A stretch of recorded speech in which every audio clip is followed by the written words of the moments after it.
Kareena is an amazing human being, খুবই ভালো human being. মানে আমরা খুবই কষ্ট পেয়েছি যে ও যে এত খারাপ সময় দিয়ে যাচ্ছে। আল্লাহর কাছে দোয়া করি যে ও যেন খুবই দ্রুত রিকভার করে আবার এসে আমাদেরকে হাসাতে পারে।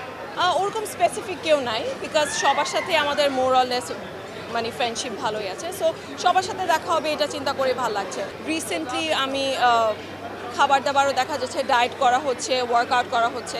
সো সব কিছু মিলায় দেখা গিয়েছে যে না, ওয়েটটা ভালোই রিডিউস হয়ে গেছে। হ্যাঁ হ্যাঁ, এখনও প্রচুর খাওয়া হয়, বাট শুধু যখন ব্লগিং থাকে তখনই খাওয়া হয়, এছাড়া অলওয়েজ অন ডায়েট। আমি অ্যাকচুয়ালি ও যখন এই কথাটা বলেছে শুনিনি, বাট আপনি যদি দেখেন যে এখন ইন্ডাস্ট্রিতে যতগুলো ফুড ব্লগার আছে সবারই মাশাআল্লাহ ফিটনেস বেশ ভালো। সো আই থিঙ্ক ওর আরেকটু চিন্তা করে কথা বলা উচিত ছিল।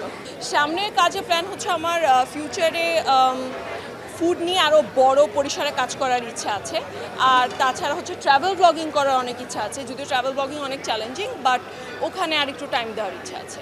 ট্রাস্ট মি, যখন আমি ভিডিওটা করেছি আমি একদমই চিন্তা করি নাই যে এটা এত ভাইরাল হয়ে যাবে। আমার কাছে মনে হয়েছে যে আমাদের দেশেও রিক্সা আছে, আমেরিকাতেও রিক্সা আছে। সো আমি একটু দুটো কম্পেয়ার করে দেখি যে অ্যাকচুয়ালি কীরকম। সো জাস্ট ওই আইডিয়াটা মাথায় রেখে ভিডিওটা বানানো। বাট আলহামদুলিল্লাহ পিপল লাভড ইট, আর ইট লাইক সুপার ভাইরাল হয়ে গেছে। হ্যাঁ হ্যাঁ, ভেরি এক্সপেন্সিভ, ভেরি এক্সপেন্সিভ।